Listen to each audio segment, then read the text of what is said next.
All right, everybody, Kung Pao from the Boulder Station Casino here in Las Vegas, Nevada. Final day of the 2019 Juan Bass U.S. Open. Don't make me laugh. It hurts. Billy strained a glute. Yeah, bulged disc don't feel good. Sciatic issues and all that fun stuff. But today was awesome. Another day 3 final day. Championship Wednesday at the U.S. Open. Launched all the boats. We had probably 3 more boats on trolling motors in Colville Bay this morning, but they're still out there fishing, trying to get their AAA some needed fish, getting themselves some needed fish, might be able to jump up. Sean Bailey got 5 fishing out of Colville Bay yesterday on his trolling motor. 7 pounds. 7 pounds. So that was awesome.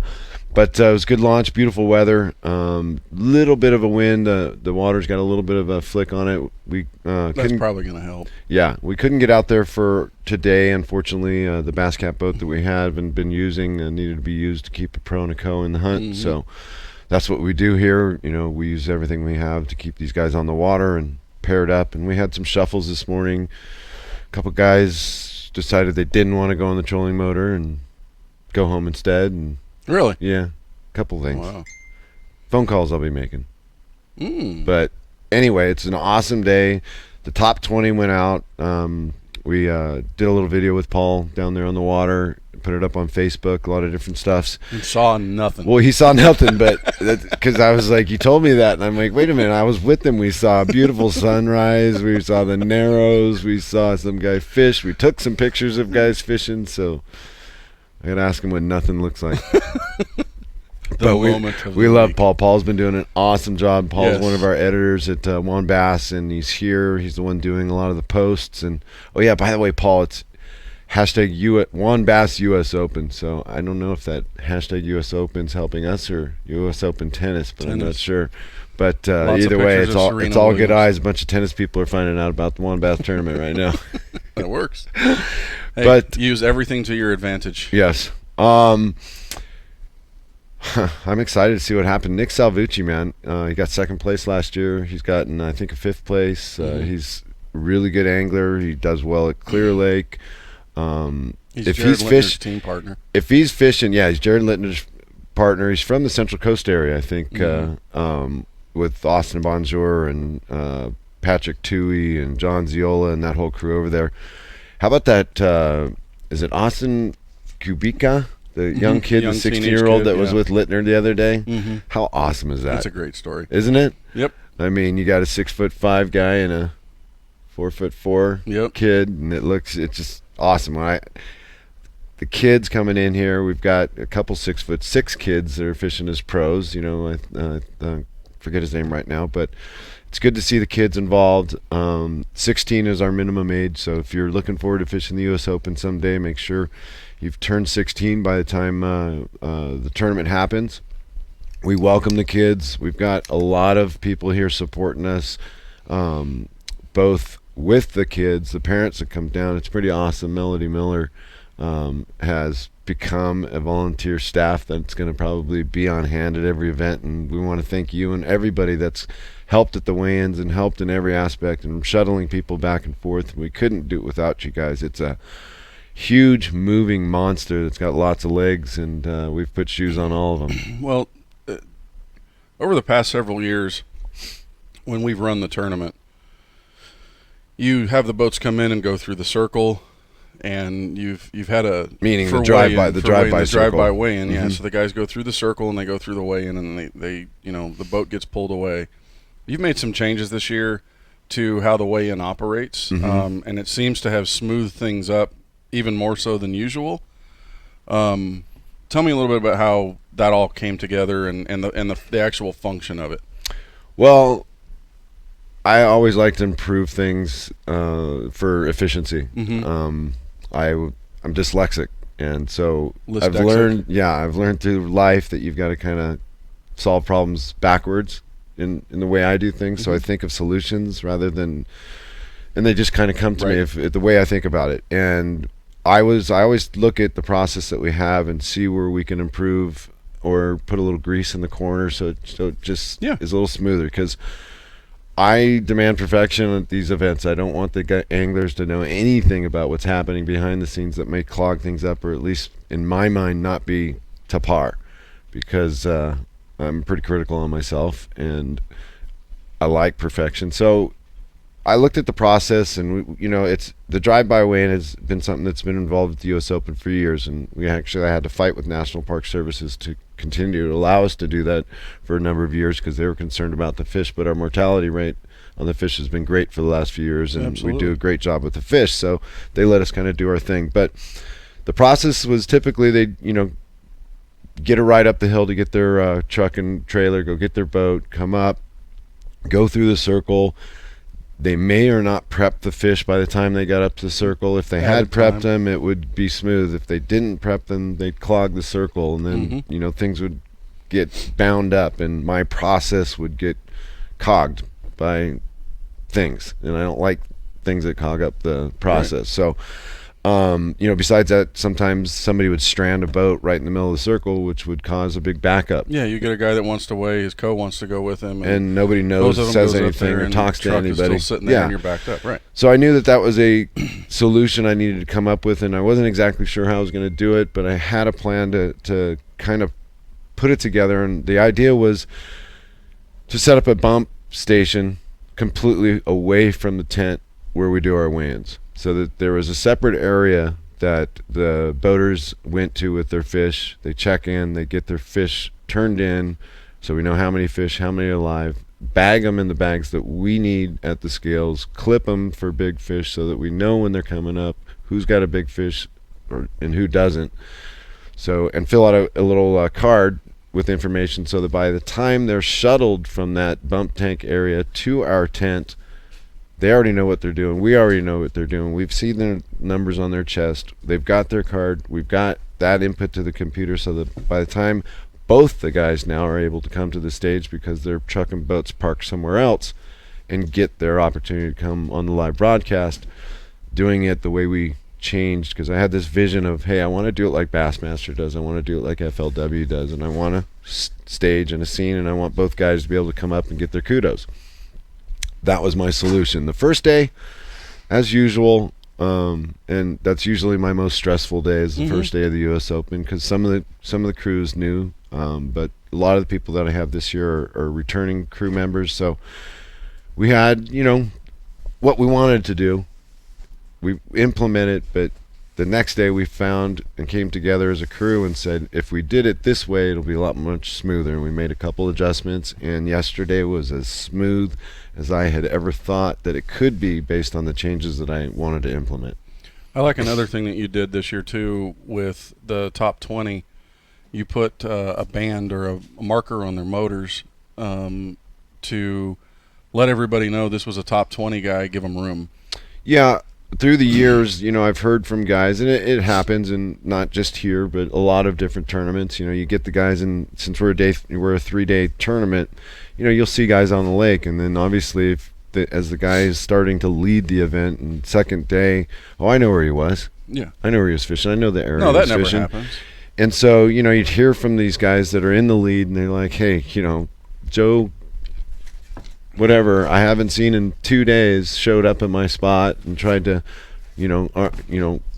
use that area that I was succeeding in. So, and I don't like people to try and take advantage of the situation. So came up with an idea. Basically, A&M Graphics came to our rescue on that and made a orange sticky band that we put around the cowlings that would be able to go on there with a very low adhesive, so it would just be tacky but not leave any marks or pull any emblems off or anything like that.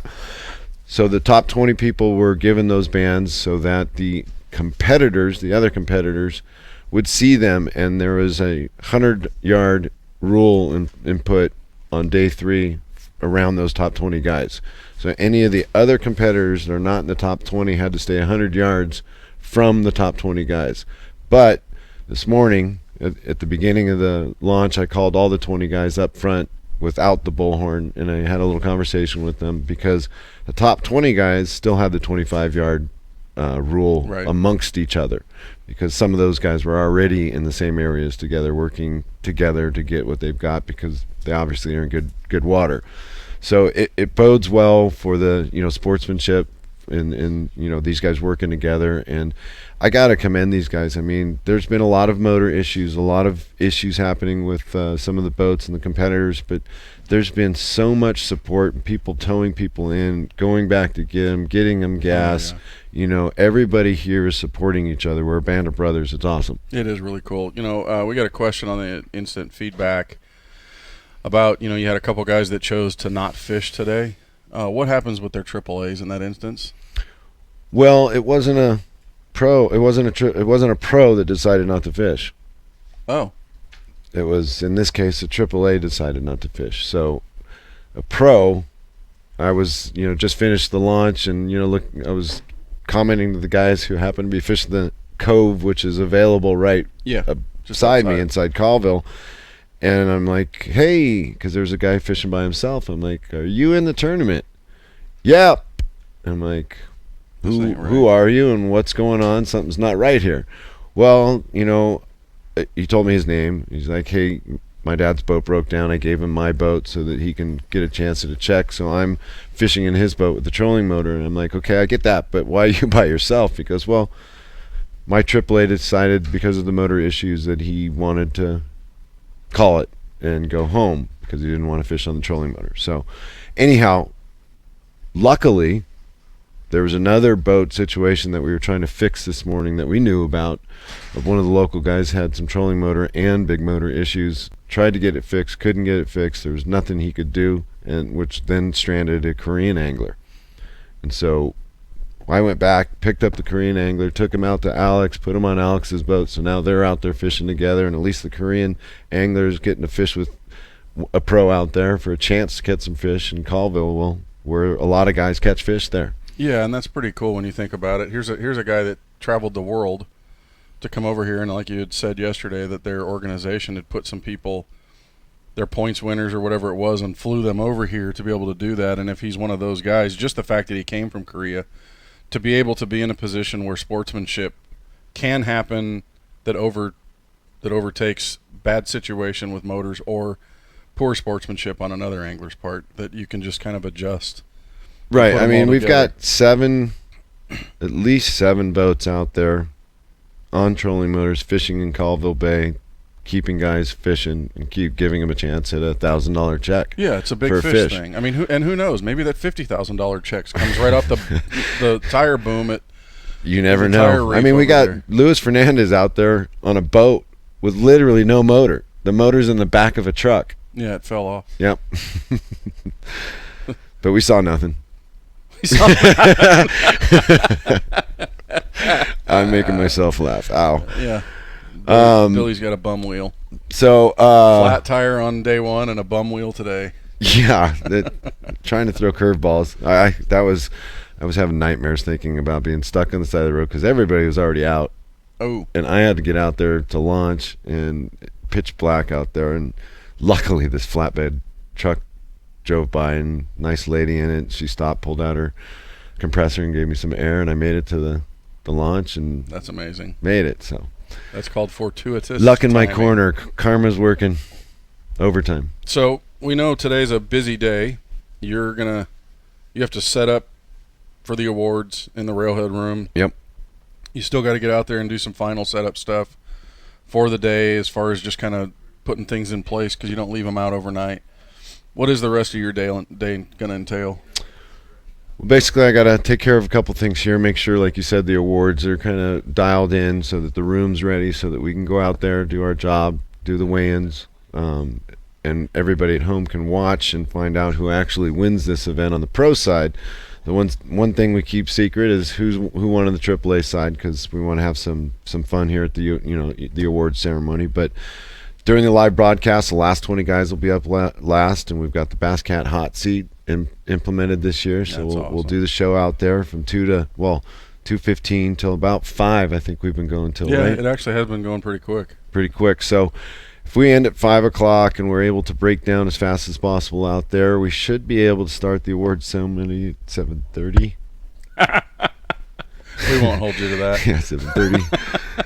We won't hold you to that. If it's 8, okay, so be it. But Either way, don't miss a minute of it. It's been awesome. Bridgeford Foods and Life Source Water, thank you so much for sponsoring us on the live broadcast, getting Dan out here, Dave and Mark and the whole crew have done an awesome job. We're going to try to implement a couple things. I know there's been a leaderboard issue and so forth, but when you're changing things and changing the stage and the things, you got to, and you forget the TV at home. Oh, wow. That's me. Transparency. Hey. He's never going into politics. I've always been, well, I thinking I should these days with, anyways. Yeah, to our sponsors, thank you. To our anglers, thank you. To the fans at home, thank you. To my parents, thank you. And everybody that supports us. It's awesome. Well, I know this. We have a lot of fun doing this. And, we coined a new phrase yesterday because somebody heard you say something that you didn't. Well, I may have. It's not. No, I don't. I guarantee you didn't greet an Asian angler with the term Kung Pao. But somebody thought that's what you heard. So the new greeting for anybody that's here at the U.S. Open, it's if you say someone, just give them knuckles and say Kung Pao. I don't know. If something, I would have said Shazam or something. I don't know. Well, I know Bill is Long Duck Dong. All I know is that we have a lot of fun doing this. It's been. Is this the 8th year? It is. It's the 8th. It's the 8th live broadcast of the U.S. Open, and thank God we brought that conversation up 9 years ago, right? Yep. Yeah. With a couple. Should we tell them how that whole thing came about? How this whole thing came about? I don't know that we ever have. Well, I'm not sure that we actually have. I mean, I know that when I started with Juan Bass, I think it was, so this is 8 years. So it was I was there 2 years already. Yeah. I was there 2 years already, and I had been working with former Western Outdoor News salesman Mike Bond, who'd been with us for many years. Great guy. We love you. Hi, Mike. I hope you're watching. I kept bugging him because we needed more. Social media was just so new, and I remember you and I had a conversation.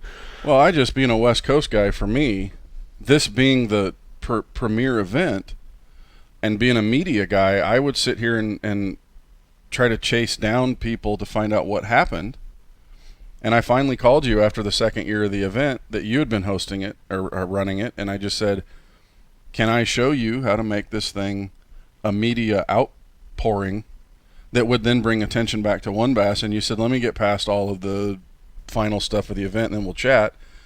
And through those conversations, this whole thing came about. And yeah, you sparked a lot of ideas, and we got it. And I went over to the sales crew and said, hey, you got to find me a sponsor to do this. This is something that's going to change the U.S. Open. It's going to change West Coast fishing and have the support like the East Coast circuits do, Bassmaster and the other ones do. And it was awesome. We got Costa involved, and they did that for 6 years, 7 years? 7 years. They've been 7 years. I mean, they're still involved, obviously, but they're not presenting. But Mark, and the reason that Mark wanted to do this was because he's born in Long Beach. And so West Coast means something to him. And so you have a group of people that mean something. We wanted to do it, and Dave, he brings so much to the table. With everything that he knows and the skill sets there, and I don't know. That's how this whole thing came about, and it's just kind of gone. We've all Western Outdoor News, you, Mark, we've all evolved around this, and it's been an awesome experience, and glad we are at this point, and glad we're at a point where we can even grow further from this. And it's funny, you talk about what you see, what you don't see behind the scenes. Is this guy sleeping behind the board? No, Mark, the first year we were here, we're setting up with everything, and we get out to the weigh-in, and I don't know what happened, the camera didn't work. The camera from the transit from here to there, the big camera didn't work, so Mark's trying to figure out what to do, and he comes up with the idea, because he didn't want you to see it, he put a webcam, an HD webcam, and taped it to the actual camera? The top of the camera, so that it was all duct taped on there. Really never knew. And you never knew. And the photo, the image was great, and the streaming happened perfectly, and at the end of the thing, we just all kind of chuckled. Sometimes it's duct tape and baling wire. Duct tape and Band-Aid, that's for sure. But it's all because we love the West Coast, we love this tournament, and we want to make sure that everybody gets their just due. So I'm gonna get back and take a break, let my voice rest because I got a busy day and the award ceremony. I think I'm gonna retain it.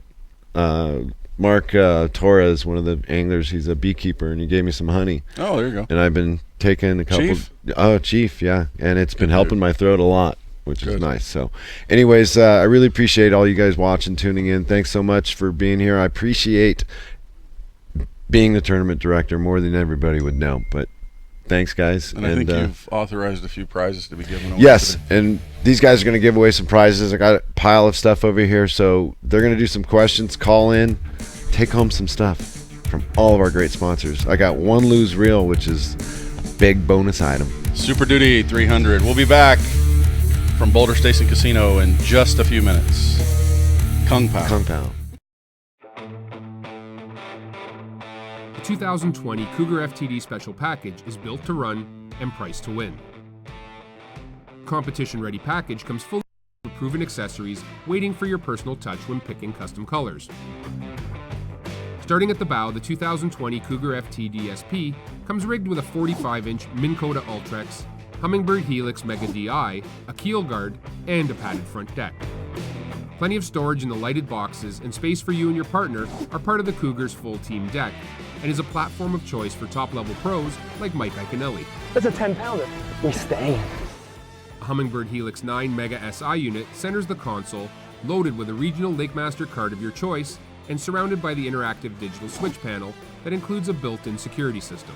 Tilt helm and Teleflex steering also come as part of this package. The super deep LED lighted triangular live wells ensure plenty of space for the biggest bag, and the ample rear deck includes dual storage boxes, a Minn Kota 3-bank charger, removable rear deck lids for ease of access, and a stainless steel boarding ladder. Powered by the new V8 Mercury 250 Pro XS 4-stroke mounted on an 8-inch R&R jack plate, the Cougar FTD Special Package also comes equipped with twin 8-foot power poles, resting on a tandem axle trailer that comes loaded with features like a swing-away tongue, grab post, and IMCO tie-downs, plus dual axle brakes. The Cougar FTD Special Package also lets you choose your rims from Prowler or Stalker to complement your style.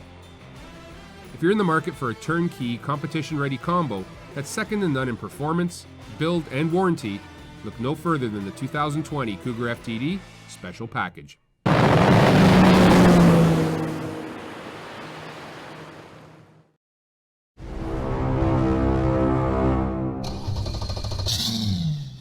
There's nothing like bass fishing.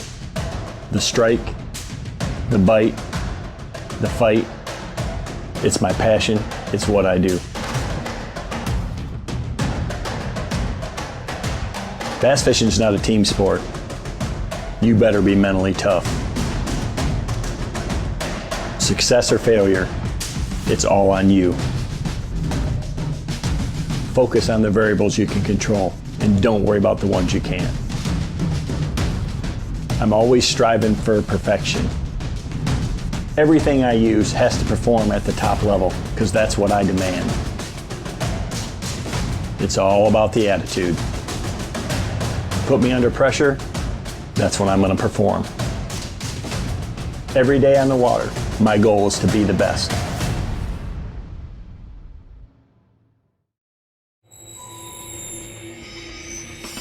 All of us on the Pro Tournament Trail use Gamakatsu hooks Why? because they are absolutely the best. It's not about how many bites you get. It's how many you put in the boat. Gamakatsu makes hooks for every fishing style. We didn't come this far to lose fish. Did you? For more information, visit gamakatsu.com.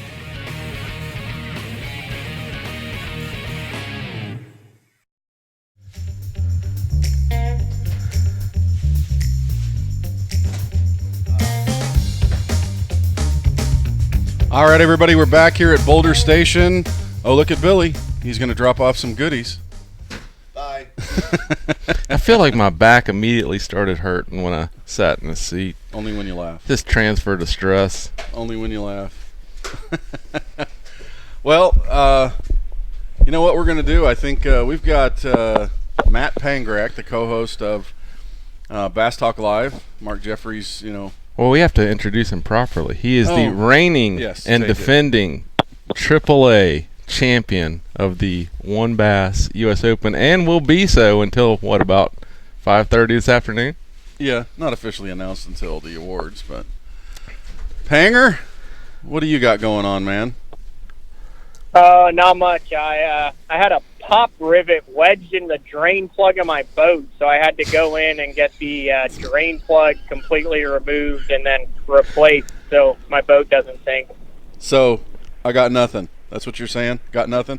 You saw nothing. I got nothing. No, I mean, I've been watching the coverage of the U.S. Open this year, and it seems like it's just a totally different year than it was last year with the high water and then the calm conditions on day one. But some familiar names still at the top at Lake Mead with Salvucci leading the way.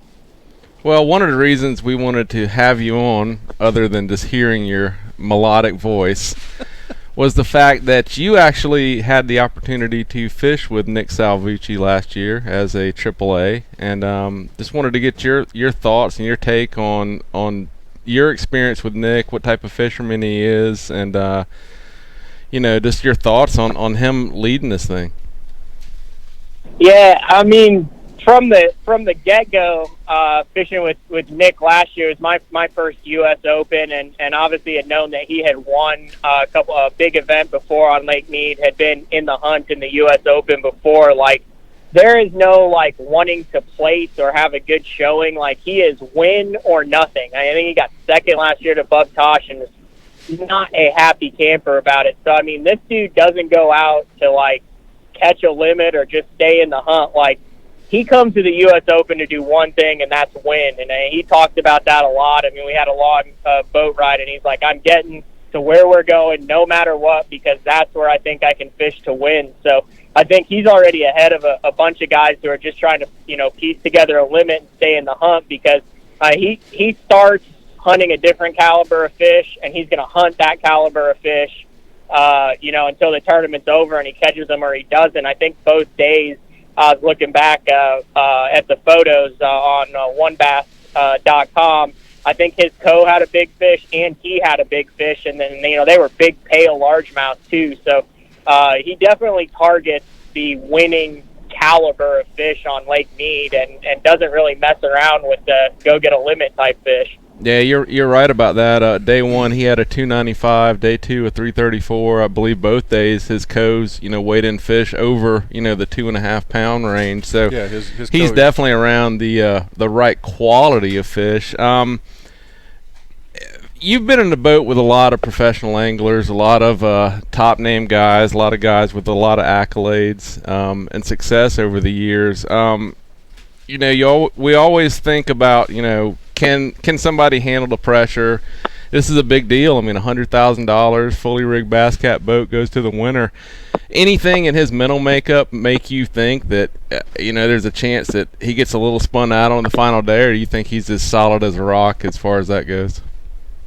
I mean, I only fished with him for a day, and I've talked to him a couple times since then, but just the vibe that I got from him was that, he's there to do a job and he's going to do it. Now, obviously, he made no bones about it, how bad he wants to win the U.S. Open. I mean, that's like his bucket list item right now. I think you can take the cash and the bass cat away from it, and he just wants that cup. So, I think he's going to do everything that he knows to do today to put himself in the position. I mean, when we fish together, I mean, he's a pretty much a pure power fisherman from what I gathered. I mean, you look at his tackle and stuff, and I've talked to some other guys, and I think he would do really well in that kind of Alabama, Louisiana, Georgia area of the country too. Obviously, he's from California, so he's got a lot of power fishing opportunities there on the Delta and stuff and Clear Lake. But I would fully expect him to have a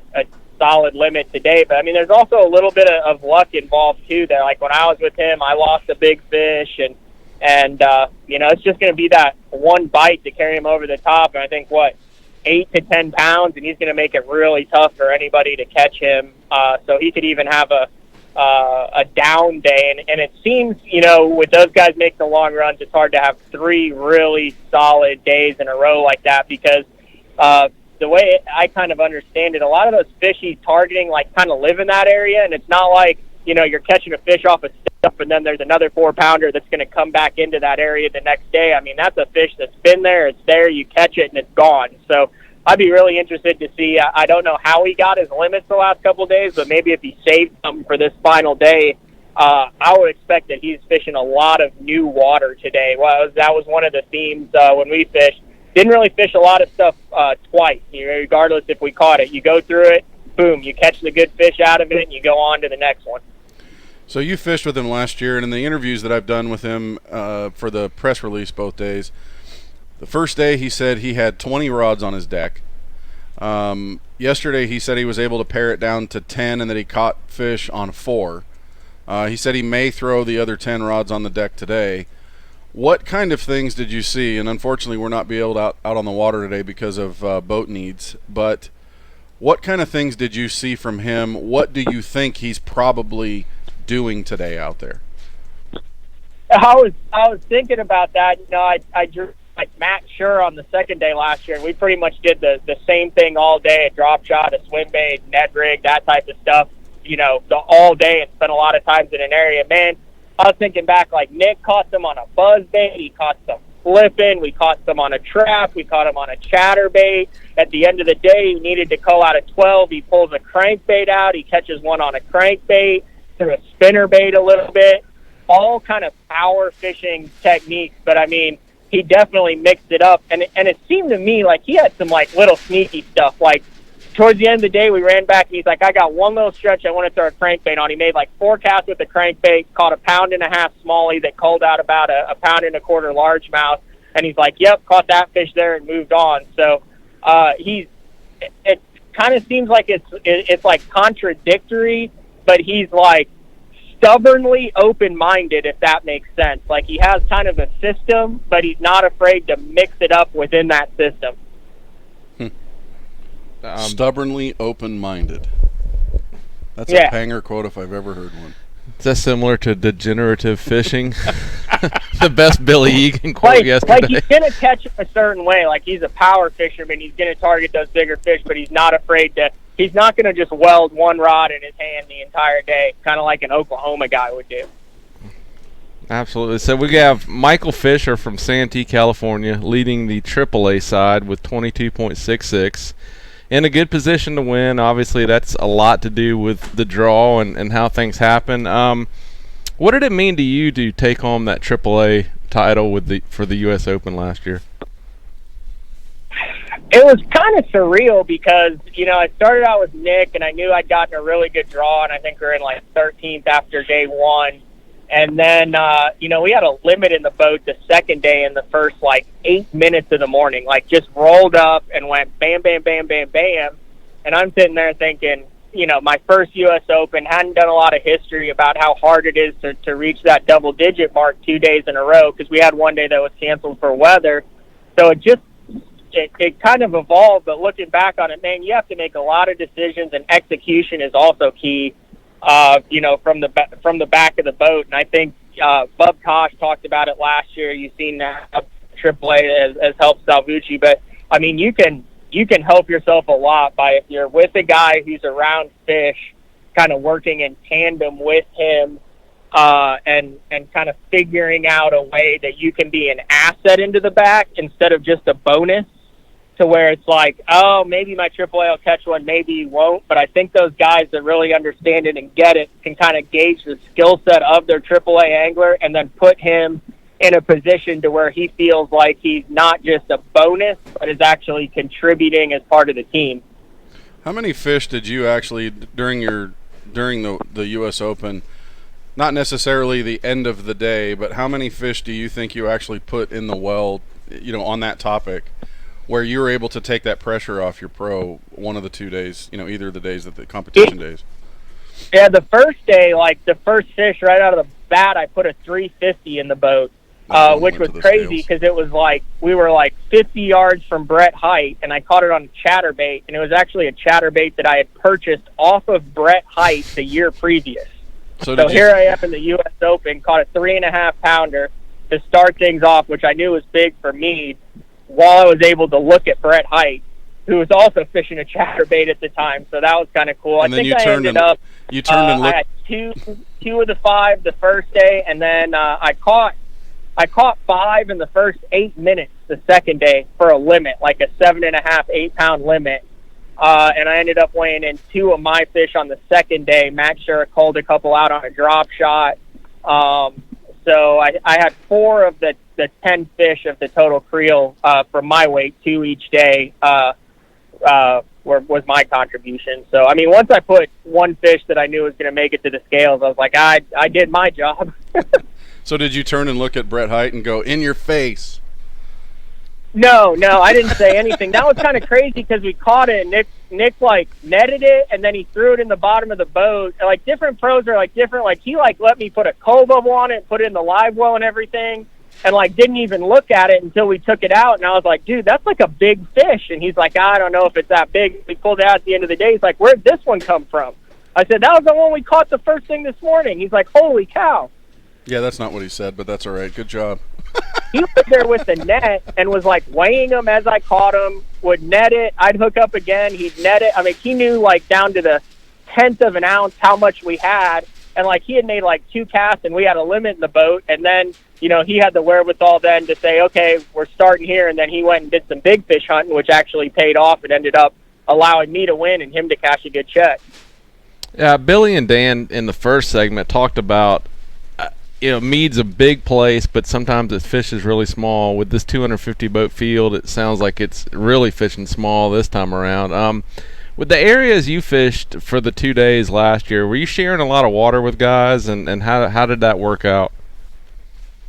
Yeah, I feel like there's like 2 or 3 different tournaments that go on during the U.S. Open, and all of them have the potential to be the winning, and some of them are more risky, some of them require better execution. But kind of what I saw was up there in that area that's pretty popular, that Overton area, you know, you've got a group of guys that understand how those fish live up there, and they all kind of hopscotch and jump around each other. You don't see many guys that like kind of homestead. So I think a lot of fish get picked off early in that tournament because I think they are kind of loner resident fish. And then you throw in the practice before that. So I think there's an element of having enough areas to where you can hit 5 to 10 areas that no one else has hit as the tournament goes on. I think that's where you really see the skill, those kind of sneaky little areas, maybe a little drain, maybe a couple cattails somewhere, the back of a cut, something like that, that like you don't see a lot of other boats, but like if a boat has been through there in the last couple hours and there's a fish back there, like it's gone, like it's in their live well, and you're sitting there going, why didn't I catch that fish? So it's kind of sneaky pressure in some areas, and then as you get down into like the lower basin and what do they call them, like the gypsum beds or whatever like that, it sounds like that's more of kind of fishing around a lot of other guys. One of your BTL fans, Jim from Indiana, is on the instant feedback, and he has drawn the conclusion that you are a much better angler from the back of the boat. What is your comment on that? I'm 1 for 1 from the back of the boat. So Jim, I will 100% agree with you on that. It's a lot cheaper too, I'll tell you that. A lot less stress.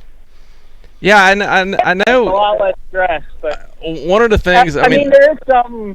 It is. I mean, yeah, it's satisfying to be able to say the AAA champ, but I mean, in all reality, it comes down to your draws. You got to be around guys who put you around fish, and that's where the element of luck is.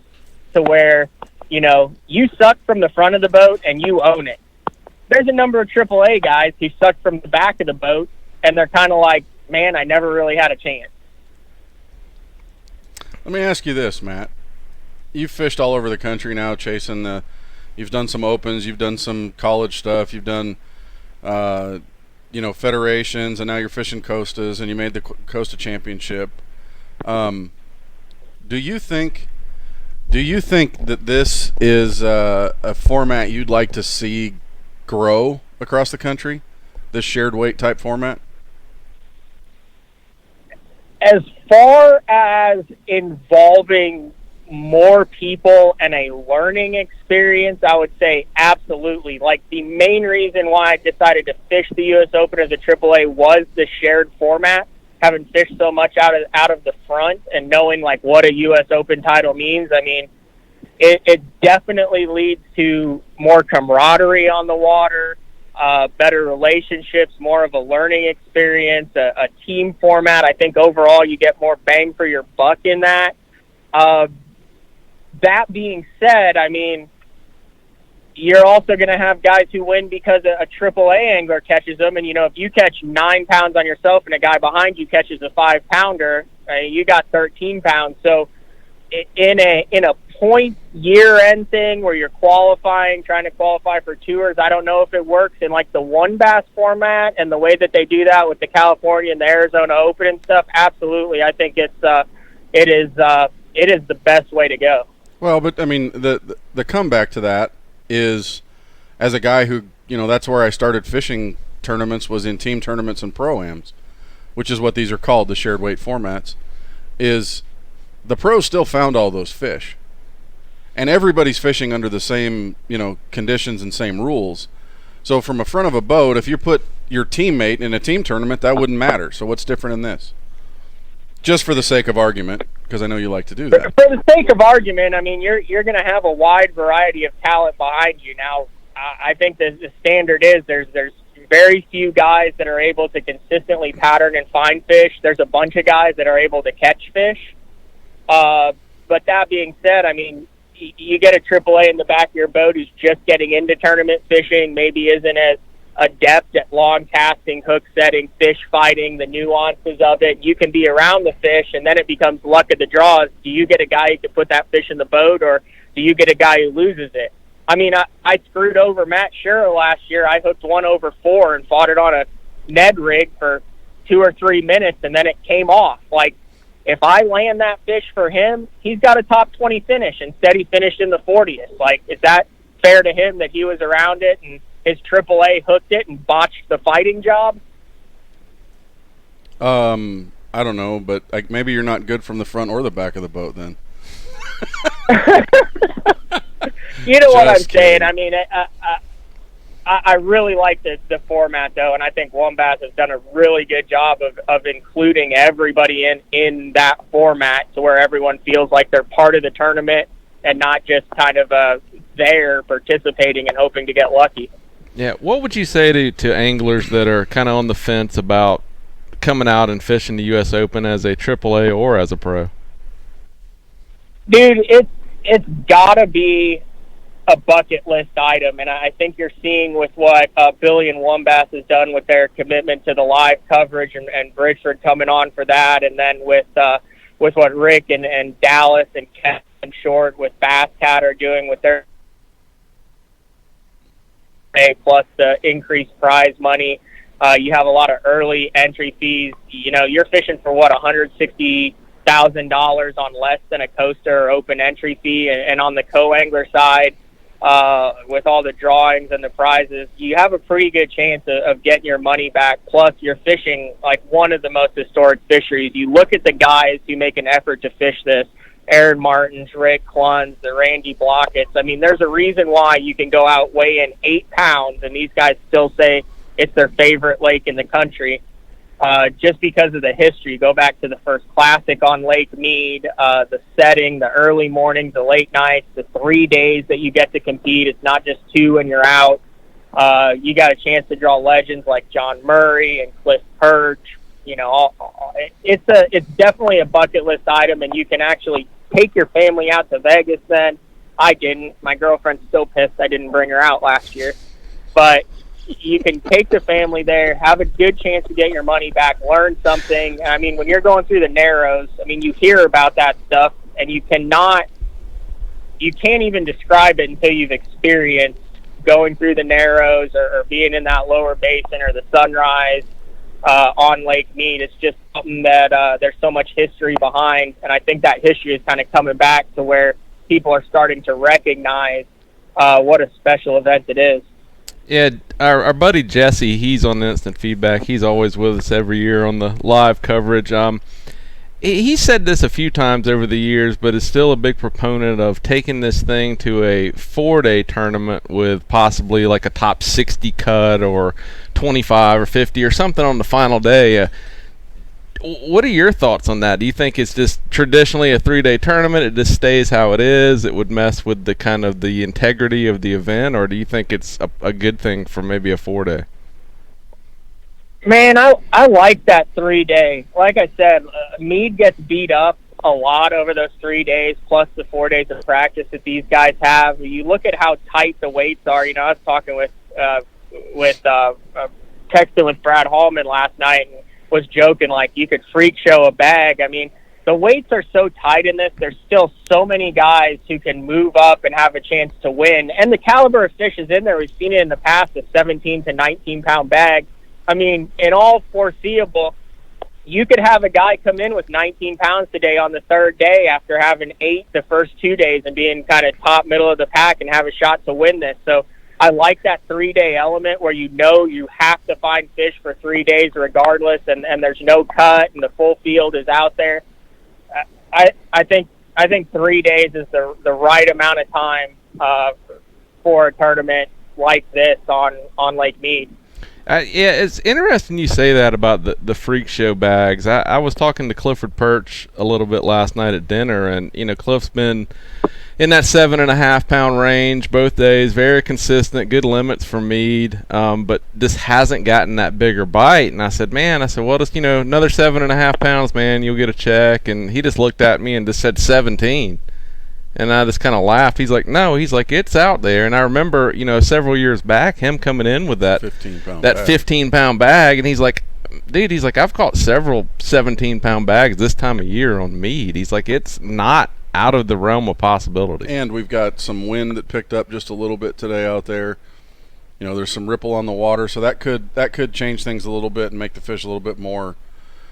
It seems like, Matt, there's lost fish. Like you mentioned the 4-pounder last year with Matt Shura. It seems that lost fish have played a big role this year. I know that Kerr lost 3 fish yesterday. He got 8 bites and he lost 3. His AAA lost 1 and he lost 2, and all of them were over 2 pounds. Yeah, day 1, Bub Tosh talking about losing a lot of them. Lost big smallmouth, he said. So yeah, maybe you're right. There are those potentials out there that a guy could come back from 30th or 40th place and win this tournament. Absolutely, that's the beauty of the U.S. Open, because the weights are so tight, so compact. One bite can mean such a big difference.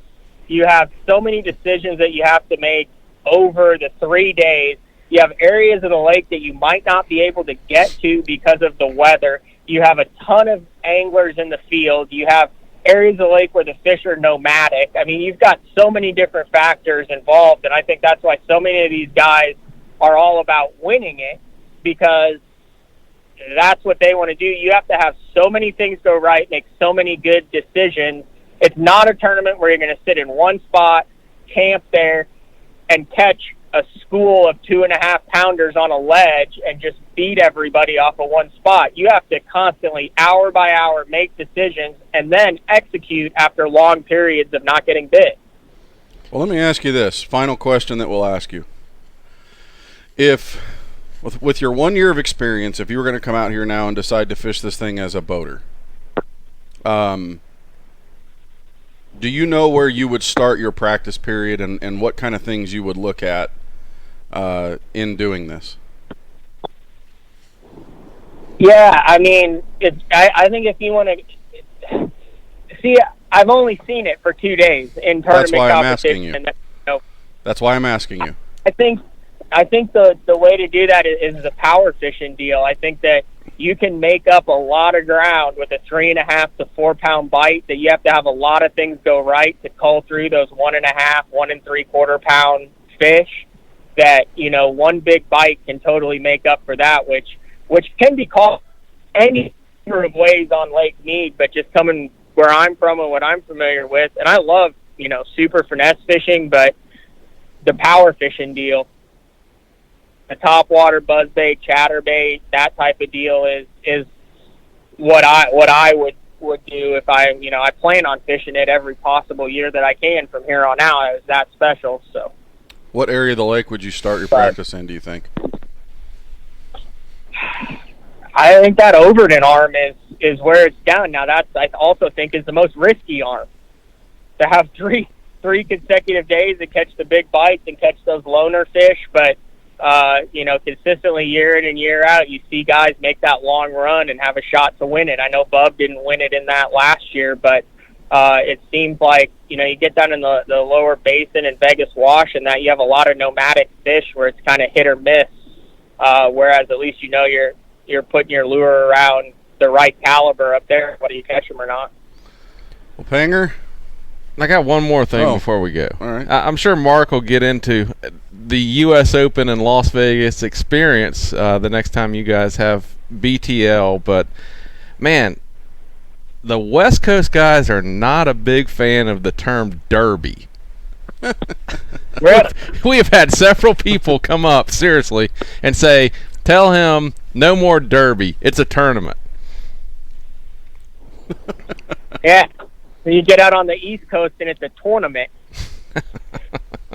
But hey, man, that just shows that you guys are doing a good show. A lot of people out here watching Bass Talk Live and enjoying what you guys are doing, taking notice, so it's all good. Panger, thanks for spending some time with us. Go get that rivet fixed. All right, thanks. See ya. Thanks, man. Bye. Kind of fun to hear. He's Matt, he's family. But I mean, he offers such an interesting perspective. I mean, not only several things. He's been around the best in the world to do it for over a decade. Mm-hmm. Not talking about Mark, but the anglers he's been around. Just kidding, Mark. But, he comes out here and fishes, gets spectacular draws. Matt Shura. I still want to know where he keeps the golden horseshoe. Nick Salvucci. And, takes home the AAA title. So, who better to talk to in this situation? But some very, very good insight from Matt. And there's probably two people in this world that study this sport the way that and it's him and Ken Duke. The two of them work so hard to completely understand every facet of this game. Yeah, different eras. Ken Duke is the historian of, all of it. Matt is really, really up to date from, when he started covering the sport to now. There's probably, I would argue nobody that knows more about it, from that time period. So great insight from him, and he also fishes. I mean, there's a difference there too. A lot of guys cover it. Don't prove it on the water. He does both. Sometimes. He's Panger. Yeah.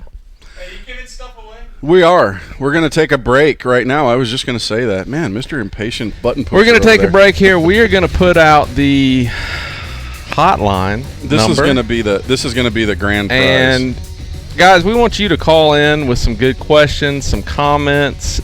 We need your feedback here.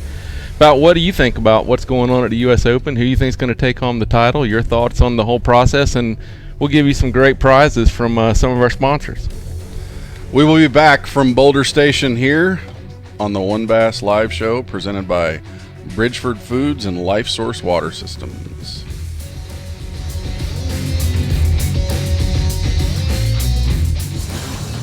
Everybody knows that I love the pitch and flip. Now Dia was designed a reel for me that I can go pitch and flip all across the country with.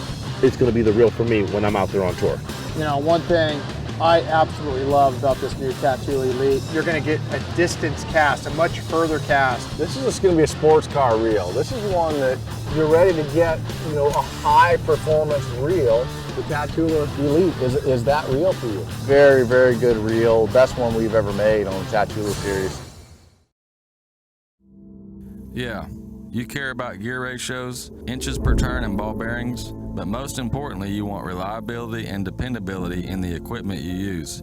Luz doesn't cut corners when it comes to the gear they build. The new Speed Spool LFS is the best $99 reel in the market. Go see for yourself.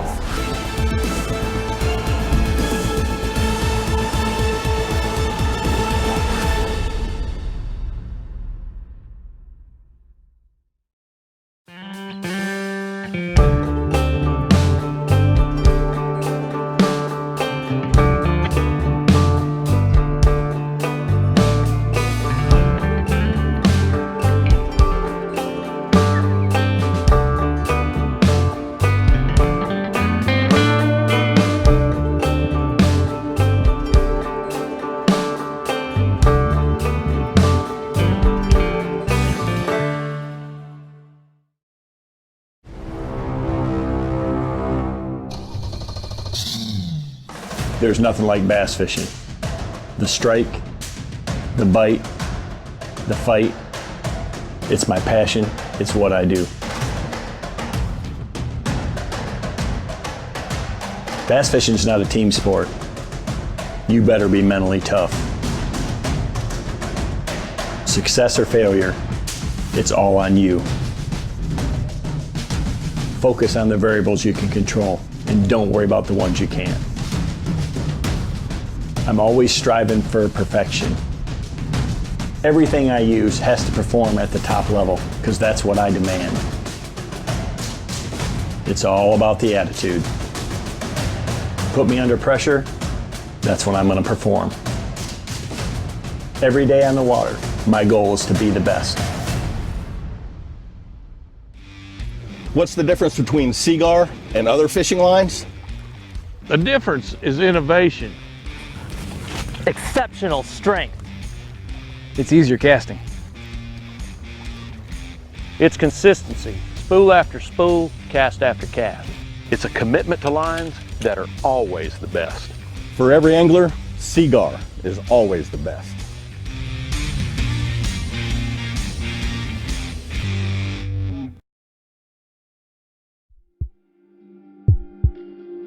We've paired one of the most iconic hulls in the history of bass boats with a proven lineup of trusted accessories. We're bringing you best-in-class value and performance, leaving others in your wake. Turnkey value, turnkey performance. The Pantera 2 is an overachiever in the 19-foot category. Once you hit the throttle, you'll feel the rush, and there's no looking back.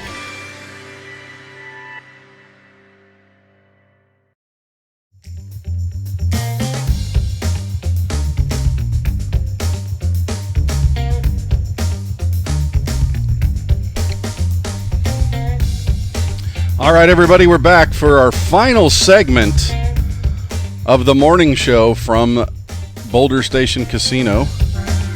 And we are going to give away some prizes. We'll come up with a question. Dave's really good at these. We're going to let Dave pick the questions. Mark's over there jamming to the grooves. But here's what we're going to do. We're going to give away 2 prize packs of 2 bags of Bridgeford beef jerky. It looks like, what do we got here? 6 bags of 4-inch paddle tail Zaccos and a spool of Seaguar InvisX 15-pound line. It's a pretty good prize pack. That is, absolutely. What's the best part of that whole thing? The jerky? I don't know, man. I haven't tried eating the Zacco yet. Here's what it is. The jerky and the floss. There you have it, right? There you have it. Man, I'm gonna make this pretty easy. For the first caller out there. First of all, and then we're going to have a grand prize. Okay, so the first one's going to be an easy one. You can call in 405-253-5543 for the prize pack. Pretty simple, man. Name the 2 anglers competing in the 2019 WON Bass U.S. Open that have won the event 3 times. Oh. That should have been answered already. I'm sorry. Should have been answered, man. We're not on instant feedback. You got to call in. Do you want to put that on the instant feedback? Step out from work or whatever you're doing. We're not taking instant feedback. You're not entered. If you don't call in the phone Dano number. and I are happy to take this prize back home. I've got the jerky and the floss. I'm good. Lord knows I got enough of this at home. This stuff doesn't break. This is good stuff. Dave with the fingers of fury putting that question out there. I got nothing. I saw nothing. We're going to do this for... No.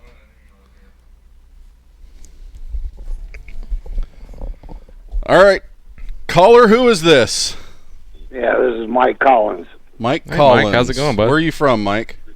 I'm from San Jacinto, California. All right. So Clifford Perch and Aaron Martins. There you go. Ding, ding, ding, ding, ding, ding, ding, ding. Ding, ding, ding. We Very have a nice. winner. We have a winner. Yeah, we were thinking, I mean, it's not out of the realm of possibility, but we were thinking, great chance this year to get a 4-time U.S. Open winner. Both of those guys. Clifford kind of in the mix, Aaron struggling a little bit, but you never know. What do you think about the possibility of a 4-time champion this week? Well, not on this tournament. I think Dr. Estrada's going to take it. Oh, okay. He's my team partner.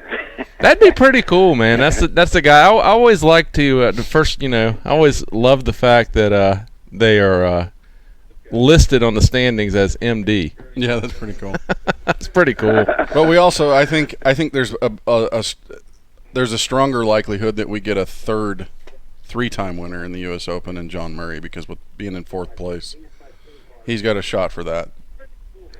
Yeah, he's doing really well. He's going to have to keep on catching those big ones, though. Yes, he is. So tell us a couple stories about Estrada real quick. Just give us your favorite Dr. Estrada story on the water. Well, I got a call from him when he was in practice, and one of his $800 rod and reels was going out of the boat, and he went and took a dive for it and ended up in the drink. That's funny. All right, well, Dave's going to send you a private message. Please. Well, actually, he's going to have to send me a message. I'll tell you what to do. Email Bill E, BILLE at WOnews.com. Bill E at WOnews.com. Just in the subject line of the email, say prize pack. Include your name and shipping information, and we will get that out to you as soon as possible. Cool. So that's Bill E. Yes. At WOnews.com. That is it. He's the tournament director. Cool. He will get it to you. Well, we appreciate your feedback, appreciate you watching, and look forward to seeing if Dr. Estrada can take home the hardware this evening. But it'd be pretty cool to crown a doctor cool. U.S. Open champion. Doctor champion. Is there a doctor in the house? All right. Thanks, Mike. Thanks for calling in. All right. Thanks. Okay. Cool You're up for the next question. I'm going to do the next question. All right. What size was the fish that Panger said he caught in the first keeper that he caught? What was the size of the fish that he caught in his? It doesn't have to be exact, because I don't remember it exactly either. On his first fish that he caught in the U.S. Open in the year he won. He's going to call in and answer. He's not eligible. Oh, why not? He's not eligible. If anybody out there can answer that one, 405-253-5543. Dano said he can't remember the size of the fish, so you could probably just take a decent guess at it. You'll get a prize pack. I know what. I don't remember the final 2 digits, but I know the neighborhood. I could probably look back and find out for sure. Yeah, there's probably a picture of Matt in there. Possibly. Mark's over there waiting for the phone call. I got one. Oh, we got one. All right, caller, who is this? Can you turn down your volume on your computer? Yeah. Okay. Doing that right now. Perfect. Okay, who's this caller? This is Jesse. Jesse. What's up, Jesse? How's it going? That's going, Kung man. Pao, Jesse. Kung Pao. Kung Pao, yeah. That's cute.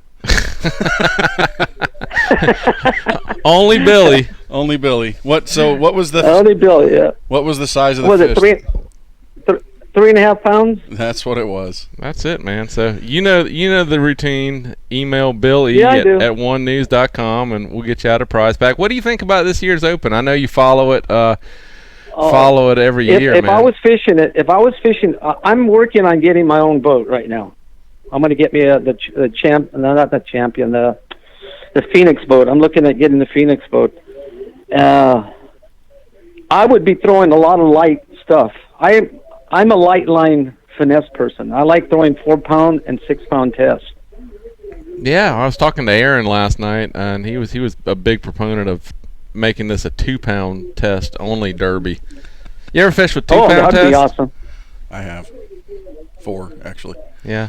2 is pretty light. Well, Jesse, we appreciate you calling in as always. Thanks for listening and always being a part of this deal. Who's your pick to take home the title this afternoon, Jesse? The one who's up in front right now, is that Nick? Yeah, Nick Salvucci. Yeah, he'll bring in another 11-pound bag. Wow. Well, if he does that, it's going to be hard for anybody to catch him. I think I know where he's fishing at right now. Well, take a guess because it's juice day, so we can tell whatever. I think he's in Temple Bar area. Okay. Well, that'd be kind of interesting to see. Yeah, certainly been the most consistent guy. So we'll see, man. Weigh-in starts approximately 2:15-ish from Colville Bay.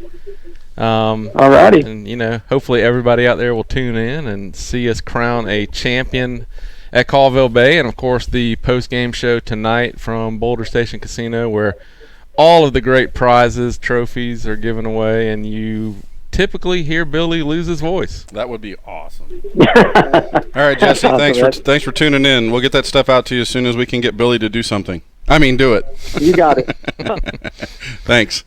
All right, we need a question for this final prize, and it is a Lose Super Duty 300. This thing is the Berries swim bait reel. Look at that deal. It's a big reel. It is. It fits in your hand well, though. It's still... Yeah, a lot of spool capacity. Smooth, man. It's a good swim bait reel. That's the one I use. Saltwater version before they were out with that, but I still use it. Anyway, come up with a good question, Dave. All right, man. You put me on the spot here. Dave's thinking. Mark, you got anything? I got nothing. Got nothing. I saw nothing. He saw nothing. Let's think of a good one here, man. This is for a reel. Yeah, this is like a... You got to know your U.S. Open trivia here.